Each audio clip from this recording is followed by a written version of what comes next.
Hi everyone, Marine here for Sunny Studio. Thank you so much for stopping by. I'm back with a new interactive card that features the adorable Little Birdie stem set. With that set, I've already created tropical birds and canaries, while today I'm making a sparrow family welcoming a new baby bird.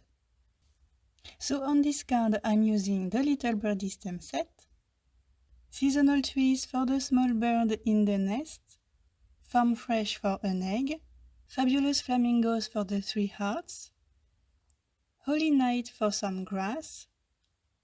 I used the Lawn Fawn magic picture changer die set, and I picked the Hello die from the Slimline scalloped frame die set by Sunny Studio.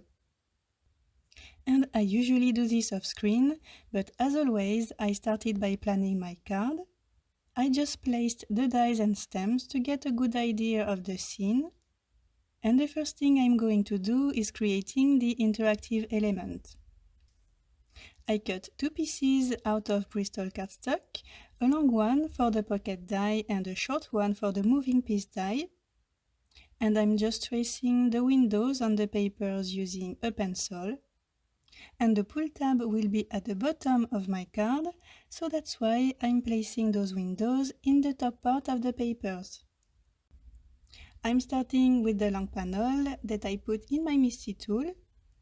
I'm placing the nest in the middle of the window, and I'm stamping it twice to get a nice impression, and I'm going to mask the image.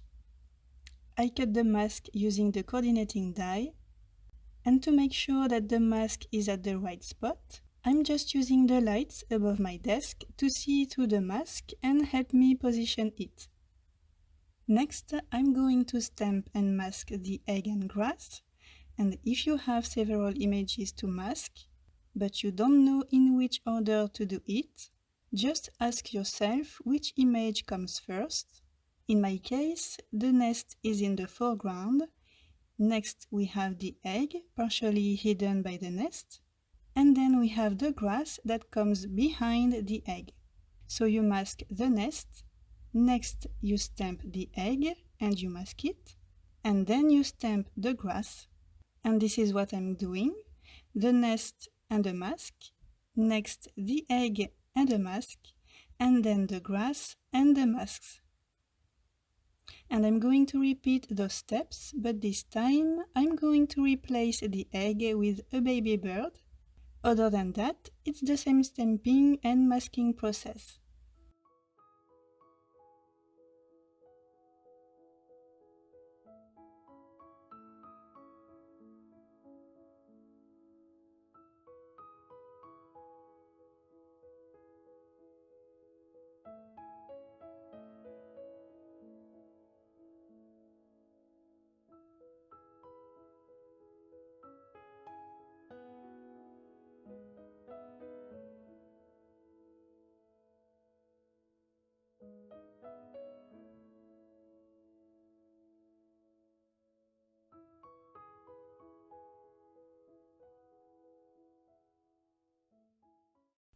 So here the nests are all masked. I'm setting them aside for later because now I need to create the background panel. I cut a 6 by 3 inches mini slimline panel out of Bristol cardstock. And first I'm covering it with spun sugar distress ink to get a nice and soft pink base. And to give more interest to this plain background, I'm using one of my favorite supplies ever, which is the Lawn Fawn Cloudy Stencil, to create a lovely cloudy sky along with kitsch flamingo distress ink all over the panel. And I think that now you know my routine. I never leave a background without adding texture. I'm starting with some water droplets that I dried using a paper towel. Next, I'm mixing some Copic opaque white ink with a little bit of water, and I'm adding more splatters to the panel. And for some reason, my camera didn't record this step, but I also added splatters of warm lipstick distress ink mixed with water. I let the paper dry, and now I can cut a frame out of it. I just make sure that the notch on the die is placed at the bottom, and then I can tape it to the panel and send everything to my die cutting machine. So I put those pieces aside because I still need to add clouds on my two interactive panels. So I'm doing the same steps as before. I begin with a nice and even base using spun sugar distressing. Next, I want the clouds to match the ones on the frame. So I'm placing the frame with the nest in the middle. I add the square too, just to see better which side of the stencil I need to use. I remove the square, and I place the stencil at the right spot, matching the clouds. I remove the frame, and next I can add clouds around the nest using kitsch flamingo distress ink again. And to add more clouds around the nest, I'm just repeating those steps a few times to fill the whole square with clouds.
And that's it.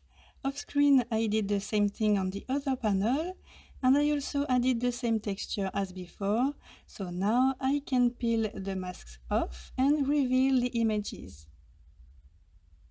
So here's a close-up look, and you can see that some lines are not connected.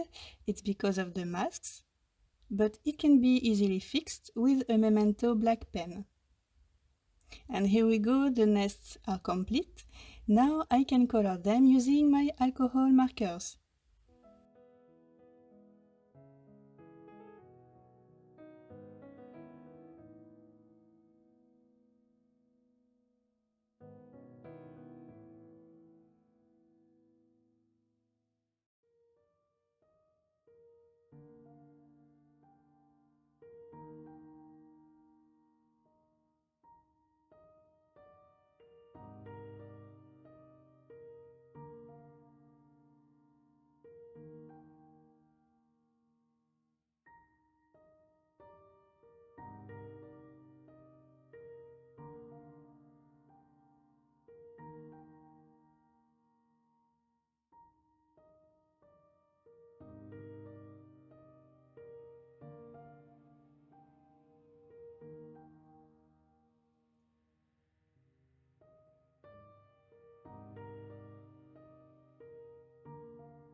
And here's another close-up look at those nests, super cute.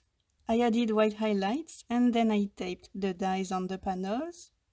And to make sure that all the clouds would still match after the die cutting, I'm placing the die on the paper with the frame on top. See how the square windows are matching? I move the die to coordinate all the clouds, and then I can tape the die to the paper and send it to my die cutting machine. And here we have my panels ready to be assembled. I'm starting by folding the slim tabs on the pocket panel, as well as the panel in half.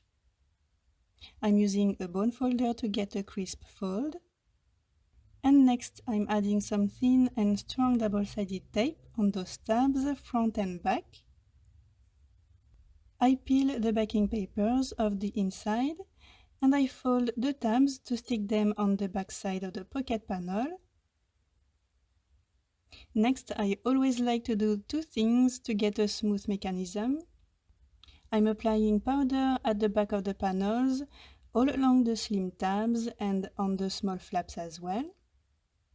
And I'm also rubbing the edges of the moving piece with a bone folder. These steps will really help to get a nice and smooth mechanism. Now let's assemble those two pieces. I place the moving piece into the pocket panel through the slot. And next I put each little flap into a small slot, one after the other, just like so. I pull the tab to interlock the flaps into the slots. I make sure that the moving piece is aligned inside the pocket panel between the tabs. I peel the backing papers off. And next I can fold the pocket panel to totally complete my interactive element. And it's working well. Love that tiny bird. I added thin double-sided tape at the back of the frame, all along the four edges. So now I can attach it on the pocket and see how the clouds are matching. It looks pretty good, I think. Off screen, I stamped additional images, some birds and a branch from Little Birdie, and some hearts from Fabulous Flamingos. I stamped those images using extreme black ink by My Favorite Things, and I colored everything using my alcohol markers.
So here I have all the different elements. I cut the word hello out of red cardstock and out of white cardstock. I stuck the white hello at the back of the red one to create an outline. I also white hit embossed the banner and the word Tweet Heart on vellum, and I die cut the pull tab decorative handle twice, out of red cardstock for the main piece and out of white cardstock for the small arrow. So I'm first attaching the pocket and the remaining piece of background on a white card base. I'm using liquid glue for the pocket and foam tape for the other piece to be at the same height as the pocket. Next, the handle at the end of the pull tab, and then I'm attaching the word hello at the top with the banner right below, and next the cute little sparrows and hearts.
At the end, I added highlights on the images using a white gel pen to make them pop a little bit more. And for a last touch of shine, I'm adding glossy accents on the word hello. And that's it. We have a lovely little scene with a sparrow family welcoming this teeny tiny baby sparrow to the world. I hope you like this new sweet and cute interactive card. Thanks for stopping by and see you next week for a new Sunny Studio project. Have a very nice day. Bye!